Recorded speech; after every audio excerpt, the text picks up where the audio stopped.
Hey folks, it's breakfast all day time. It's Christy and Alonso with the mysterious hidden Matt observing but never making his presence known, like the triune god.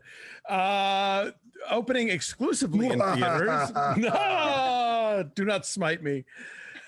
Opening exclusively in theaters, but we're talking about it anyway. The Honest Thief with Honestly. Liam Neeson's though. Is it never going to stream? Oh, it's going to stream real soon, I'm sure. But at the moment, it's just in theaters. So, once again, Liam Neeson plays a man with a very particular set of skills. This is an extremely mediocre version of the kind of Liam Neeson action thrillers we see pretty much every January for the last decade or so. It is not nearly as good as the first Taken or The Gray, but it's also not as bad as Nonstop or The Third Taken. Oh, Nonstop was good. Oh, it's no The Gray though. Like if we're comparing, I mean, sure, but come on, Taken 3 and is much worse than all of these movies. If we're comparing airplanes with wolves, come on. So here, his particular set of skills include safe cracking and bomb making. He is a bank robber, a notorious bank robber who's known by the moniker the In and Out Bandit, which is a nickname he hates. He likes those fries jungle style. Right. He thinks he views himself as more precise than that. He prides himself on his precision, and he thinks that In and Out makes him sound haphazard. He has stolen $9 million from 7 banks over the course of many years, and he wants to go stash it in a storage unit in Boston. And then he meets cute with Kate Walsh, the woman who works behind the counter of the storage facility. She is working there while she studies at grad school.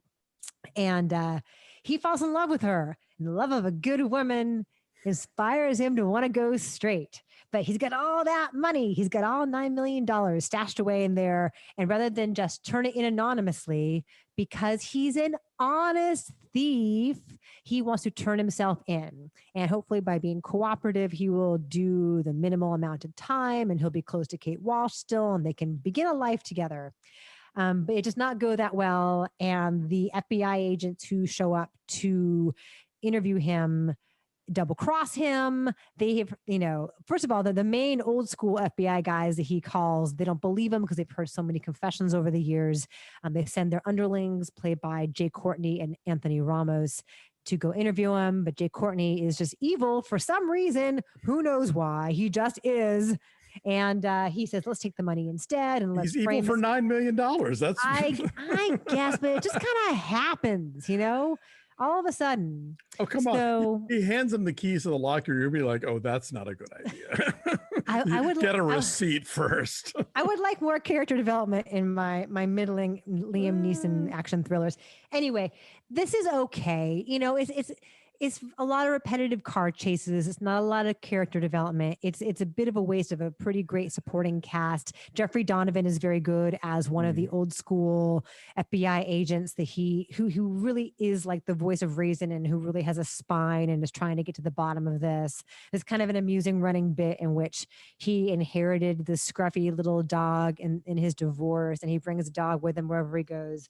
Liam Neeson and Kate Walsh have a nice chemistry, and at 68, he is an incredible specimen to behold, and he takes all this shit really seriously still, right? Like he delivers every gravelly threat in the same monotone, and every punch he throws and takes, he's taking it seriously. It's just okay.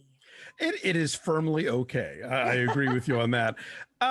In my review for TheWrap, I said, Liam Neeson getting revenge is like John Wayne riding a horse or Carmen Miranda with fruit on her head. Like sometimes you just go to a movie for that, and that's okay. It is pretty mediocre, but there have been much worse Liam Neeson seeks revenge movies. And I did enjoy watching him and Kate Walsh. And I like the fact that the movie led me to believe that she was gonna that they were gonna fridge her, that she was just gonna be there to be victimized to sort of give him a plot motivator. But no, they actually she winds up getting to be a real character, And I really enjoyed Jay Courtney in this. Like, Did you? I did. I think he's fun to watch as a villain. Like, they are trying so hard to make him a leading man, which I get because he's real attractive. But like, I only ever like him in movies as bad guys, like in this and Jack Reacher, and even in Suicide Squad, which I didn't care for. I thought he was at least having a good time, and he's a fun villain. And I got off on his just the menace of him and the evilness of him. And like, we didn't get a backstory for him, but like, it's $9 million. Like, that's, boom, that's all you got. That's all you need. So that made it fun for me. And it made it like a little bit better than like The Commuter was, Which one was The Commuter? The one on the subway train that they can't stop or won't stop. It's like nonstop on a train. Kinda. Yeah.